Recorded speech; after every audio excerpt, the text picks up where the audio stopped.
You are listening to Second Chance Ministry Radio.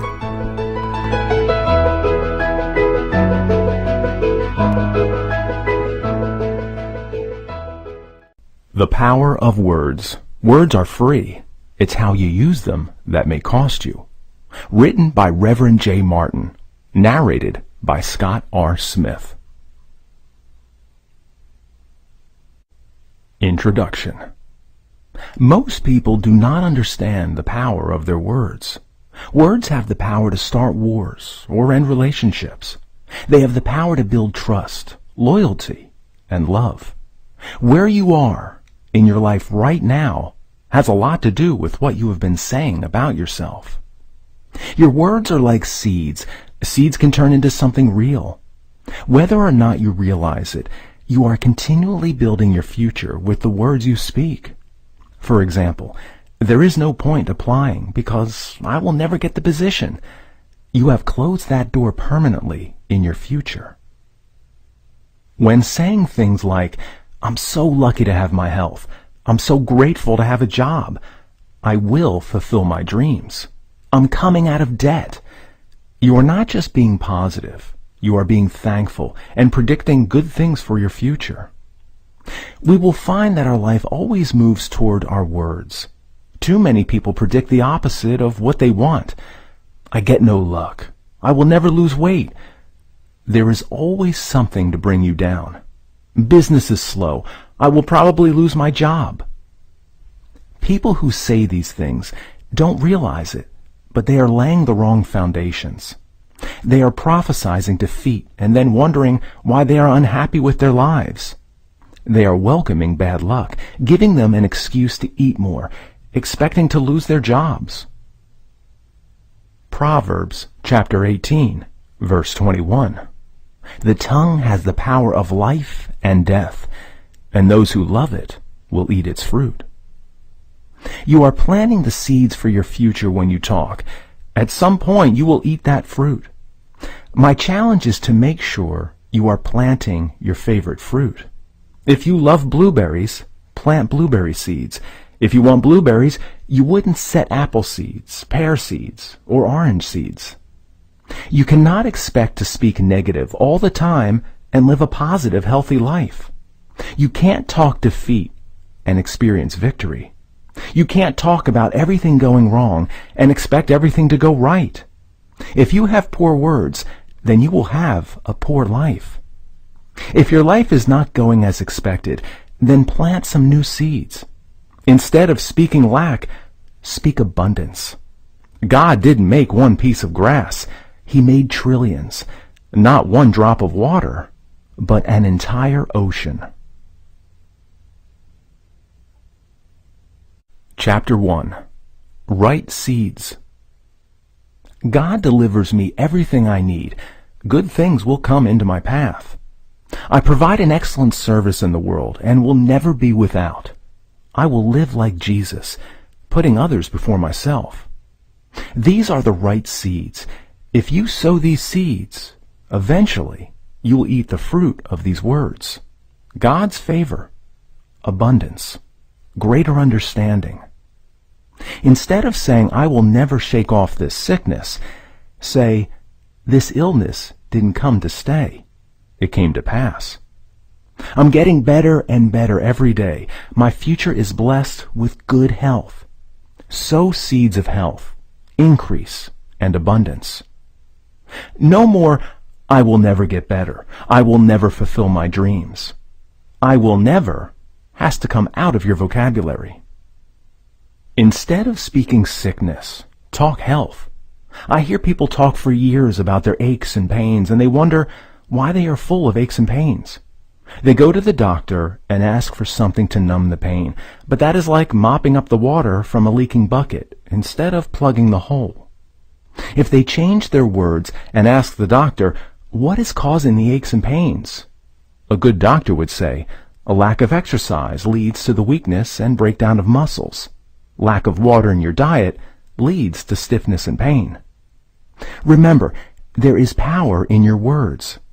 I have the favor of God. Only blessings are in my future.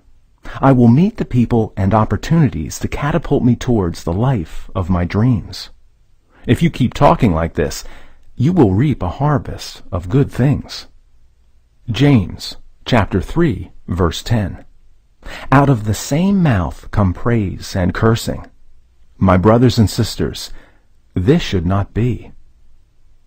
Many people don't realize it, but with their words, they are cursing their future. When you speak in the negative about your future, then you have just cursed your life. I'll never get that new job. I'll never be able to afford to buy a new house. I'll never be healthy. You may not realize it, but when you speak this way, you are cursing your future. Often, the enemy does not stop us. It is ourselves. Pay attention to what you are saying daily. Are you blessing your life, or are you cursing it? Chapter 2. University Friend. Jazz, a friend at university, would always speak negatively about his future. He was very talented. He played several instruments, was a very gifted actor, and he was a superb DJ. But he would invariably say, "People where I come from get no breaks." 10 years later I met him. When I asked how things were going, his response, "As I told you years ago, people where I come from get no breaks." 10 years later, he was still saying it. He had said it so often that it became a self-fulfilling prophecy. Don't speak defeat about your future like my friend did. Let your attitude be, God is nurturing my talents, helping them grow. Opportunities come into my path with the confidence and courage to grab them with both hands. I will live a successful, rewarding, and faithful life. Stop going around cursing your future and the future of others, and start blessing your life and the lives of others. Prophesy great things. John, another friend at university, was the opposite. He wasn't that talented, but he had great faith and persistence. John believed that, with the grace of God, he would achieve great things. For many years, John just worked away on his dreams. Most of his friends thought he was crazy, but what they thought of him didn't matter. John knew what he wanted and never stopped going for it. I respected him most for his persistence. If something didn't work, he would just change his approach. He always spoke of victory, never defeat. He had always loved music and had spent many years as an engineer. He also always had a burning passion for freestyle dance. One day, he shocked everyone when he did a music video on YouTube that got played over 100,000 times. A top record label in London approached him, asking him to produce videos for them. From today, you need to stop criticizing yourself, like my first friend did, focusing on what you don't want to happen and letting those thoughts flow into your words. I'm too ugly, too fat, and too slow. I get no breaks. There is always something to hold me back.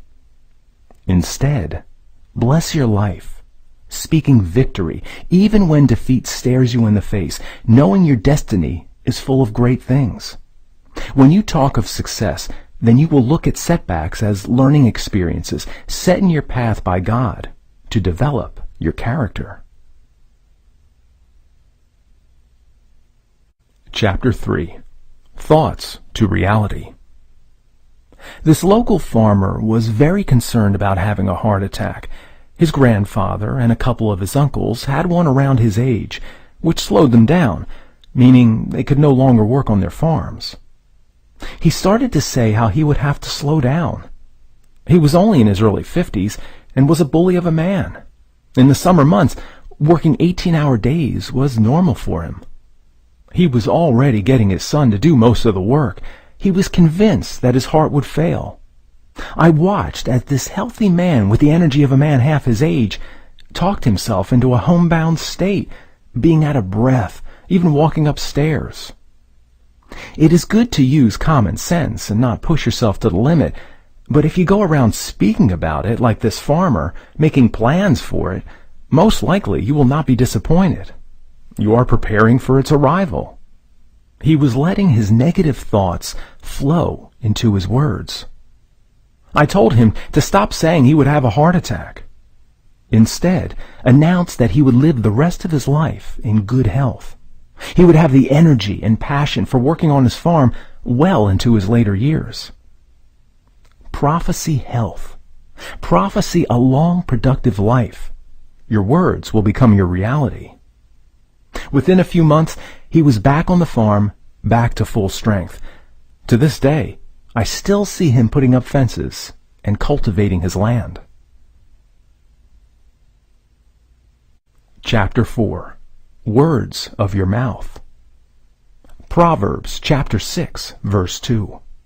You have been trapped by what you said, ensnared by the words of your mouth. Ensnared means to be trapped. We can be trapped by the words of our mouths. We all think negative thoughts. The problem arises when we speak them. When we speak negatively about what we can achieve and ourselves, we have lost the battle in our minds. Your words can lead your life in a particular direction. If you say, I will never get the promotion, you have just blocked your own path. If you say, I will never get back into shape, you will always be overweight and have problems with your health. When you speak negatively about yourself, you stop God's favor for your life. You were put here to evolve, to grow, and to expand. Don't set limits for who you are. Your words may have snared you in the past, but from today, you will be free from that trap. The shackles are broken. You need to do your part and speak victory over your life.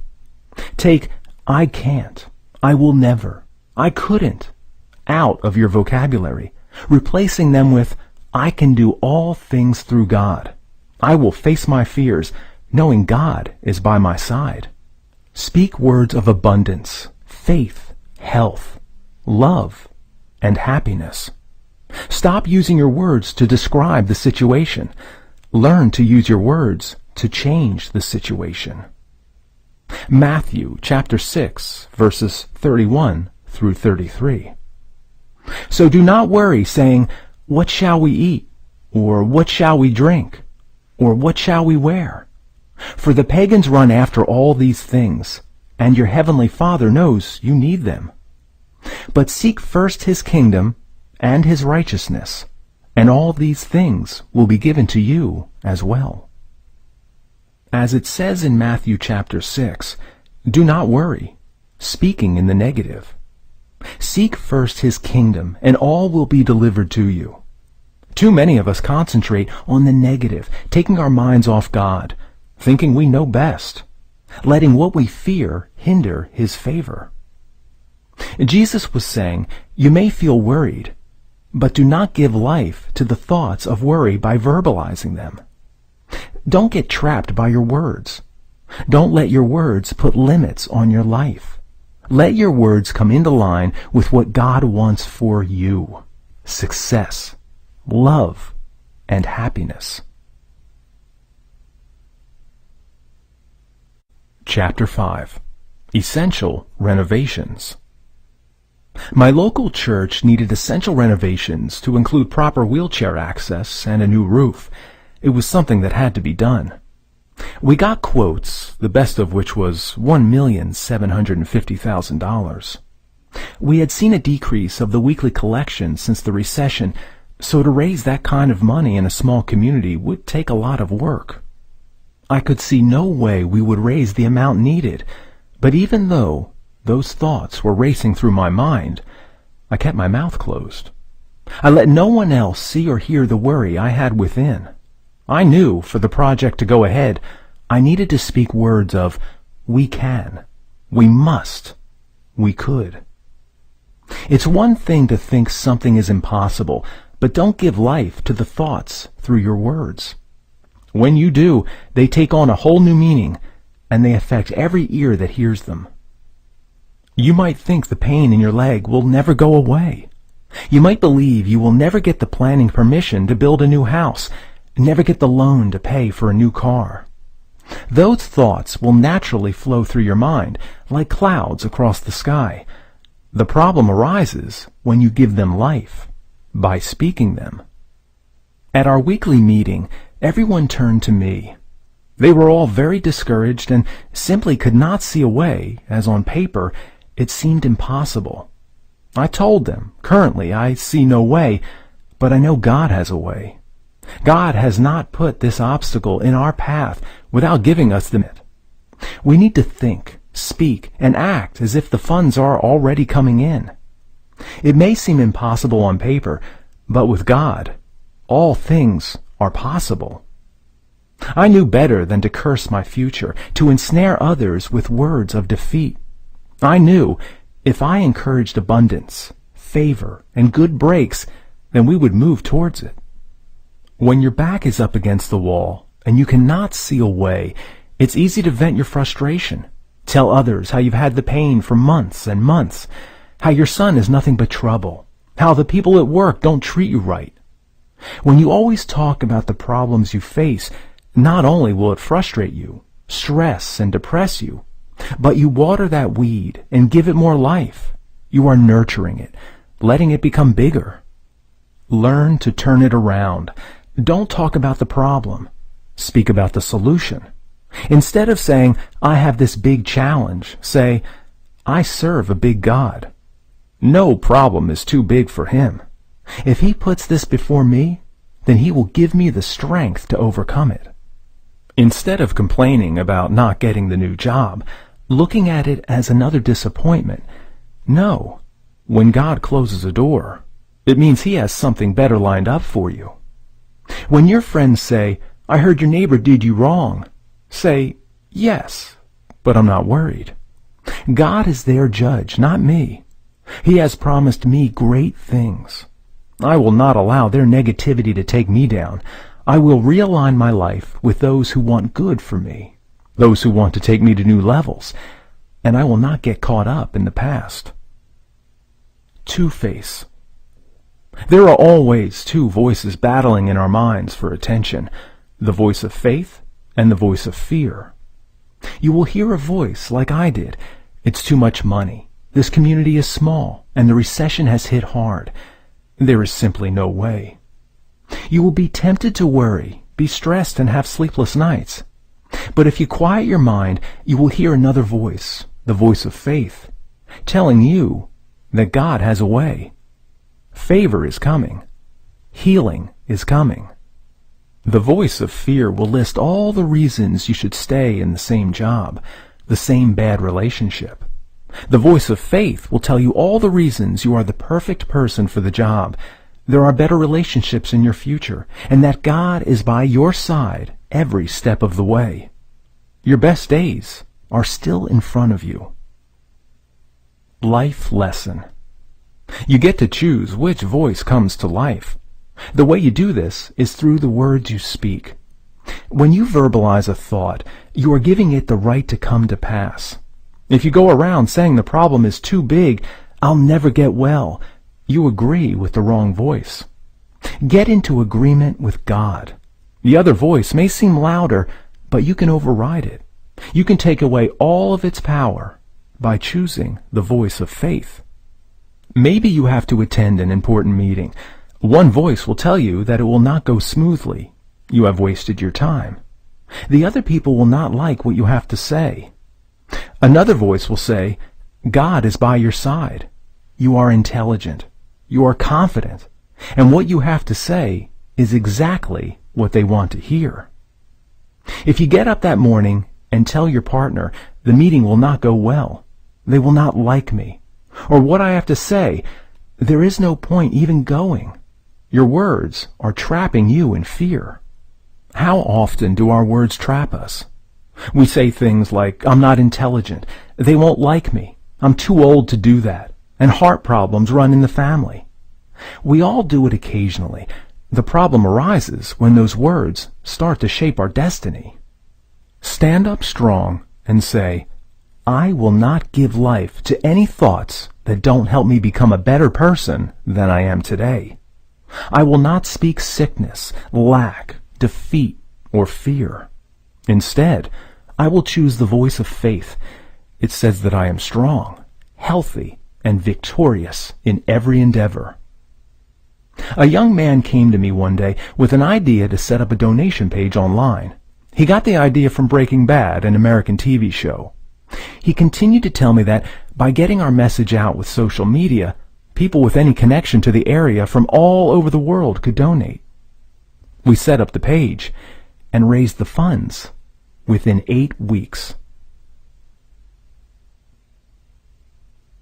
Chapter 6. David's Approach. When David faced Goliath, all the odds were against him. If he had verbalized his negative thoughts, they would have kept him from his destiny. Even though he was anointed to be king, his negative words would have kept him trapped on his father's farm. He could have easily gone around saying, "I know I have to face Goliath, but look at him. He's twice my size. He's got more experience and more equipment. I don't see how this will ever work out." Negative words can hold you back from fulfilling God's plan for your life. Don't fall into that trap. Stop talking defeat and stop talking about why it will not happen. You can pray in faith, ask God to turn it around, for Him to do the impossible. But after that prayer, you talk about your sickness with family and friends. You still worry about your child, worrying whether they will ever straighten up. Those words have just canceled out that prayer. Turn around debt. A young man came to me recently. He had massive debt and simply could not see a way out. He was very distressed. All he would do was complain about his lack of money. I told him that his words were trapping him in poverty. He needed to stop those words in their tracks. I asked him, "Is there anything you can do to earn more money?" He told me they had cut overtime at work. "What about another job?" I suggested. "Many people are telling me that, but my job is easy. I can do as I please. A new job will mean I have to change." So I asked him, "Do you want to be in this situation a year from now?" He quickly answered, "No." "Well," I continued, "you will need to change your life. You must meet God halfway." I told him to say, "Lord, give me the strength to make the changes that need to be made." Don't let your words trap you. Negative talk brings negative results. When you speak words of faith, victory, that's what allows God to do the impossible. Say things like, "God, nurture my talents and lead me to a job I love. I welcome God to work through me, to lighten up the world." When David stood in front of Goliath, he looked him in the eyes and said, "You come with a sword and a shield, but I come to you in the name of the Lord. This day I will defeat you and feed your head to the birds of the air."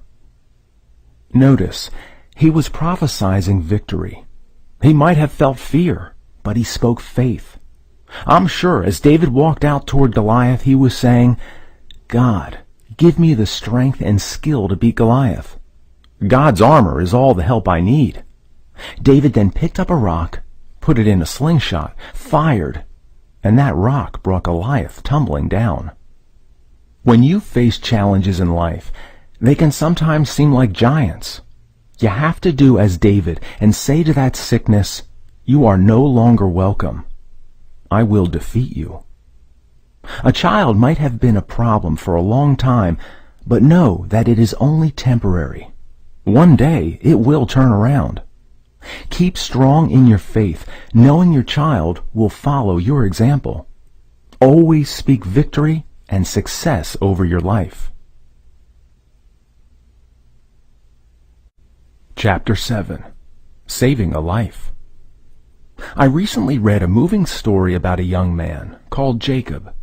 Jacob had enrolled in a music theory class at a beautiful California community college in the small, sleepy town of Moore Park. He stood a little over 6 feet tall, was a reticent student, and didn't seem to fit in with others. Jacob hardly ever attended class, but his music teacher took a liking to him, as he always looked like he had the weight of the world on his shoulders. As weeks progressed and tests were given, Jacob did not do well. The homework he handed in was getting steadily worse. He never participated in the class discussion or offered to answer questions. Finally, the end of the year exam arrived. When Jacob finished, he looked worn out and defeated. The teacher collected the papers and told the class the final grades would be given out on Tuesday morning at 9 a.m. The teacher had a feeling the grade she would give him would be a turning point in his life. Tuesday came, and all the students came and went, but no Jacob. Then, as the teacher was leaving, Jacob turned up. He apologized for being late and asked could he please have his final exam and grade. His teacher could clearly see he looked terrible. His eyes were sunk with dark, black circles under them, and the hollows of his cheeks were drawn. His skin was pale and his hair matted. He was wearing the same clothes he had worn for the last week. Before the teacher could say a word, Jacob spoke to her. "I know that I am getting a bad grade. I realize that I have not been participating in class. I am lazy, selfish, stupid, and an ugly, no-good-for-nothing person. I don't know why I even came today. I'm unhelpable, unlovable. I am a hopeless case with absolutely no future." She could not believe her ears. When he had finished, she faced him, looked directly into his morose eyes, and said, "Jacob, your final grade is an A." His reaction was one of total and complete surprise. "You are giving me an A? Me? Why would you give me an A when I did such a poor job in class, on my assignments, and in my final exam? Why would you do that?" Her answer to Jacob was this: "Yes, you appear to be a D student, but you're an A person. You just need to apply yourself. I believe in you, now, and I will always believe in you. I want you to know that if you ever need help, I will always be here for you. Always remember that. Believe in yourself. You are a beautiful person, and I want you to know that I love you." At 10 p.m. that night, when she was at home, her phone rang.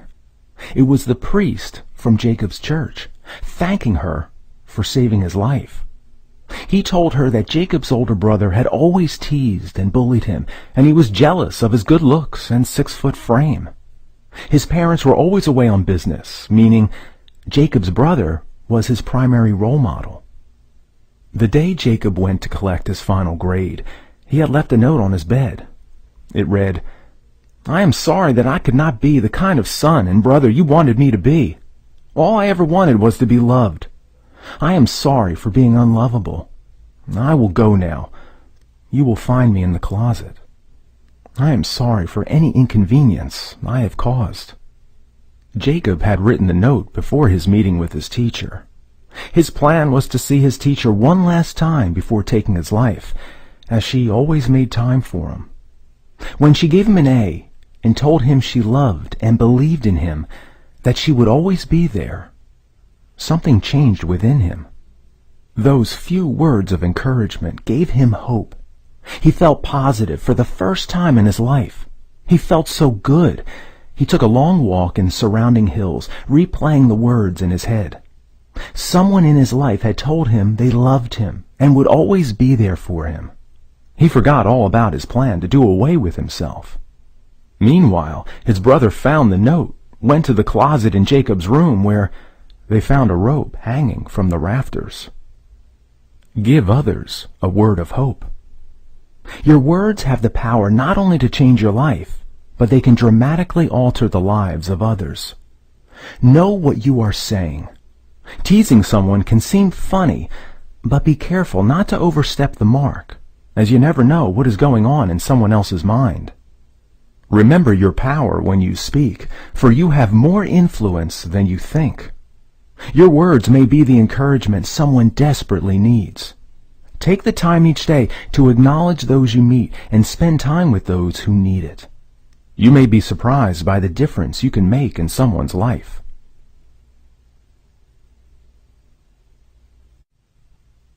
Chapter 8. My New Decree. Psalms chapter 2, verse 7. I will proclaim the Lord's decree. A decree was written down, an official document. We should harness the power of our words by writing our own decree. Write down your goals, what you would like to happen in your life. Any area you would like to see improved, write it down like it is already done. Then every day declare that decree. Read it over a couple of times out loud. It's not enough to just think it. There is great power in our words. When we say, hear, and feel a statement, it makes a profound imprint on us. You can personalize your decree, but some things that should be on it are, I am healthy.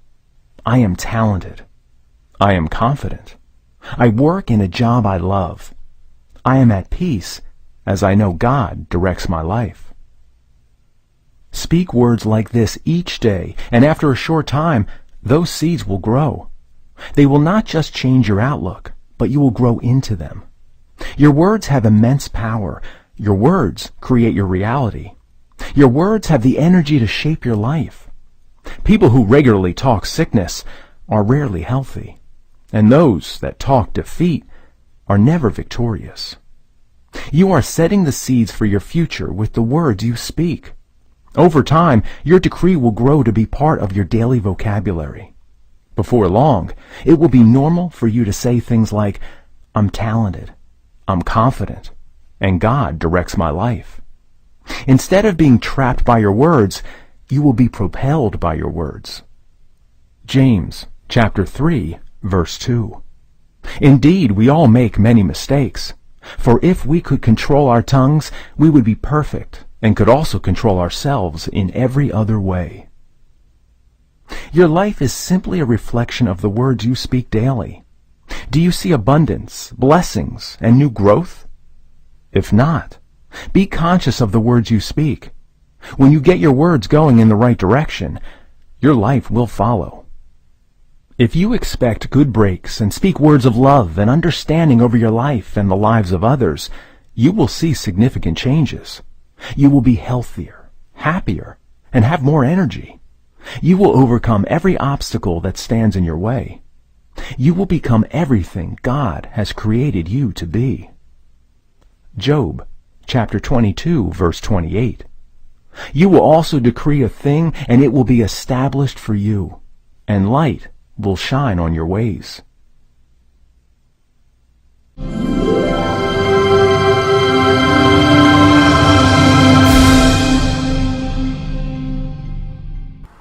You are listening to Second Chance Ministry Radio.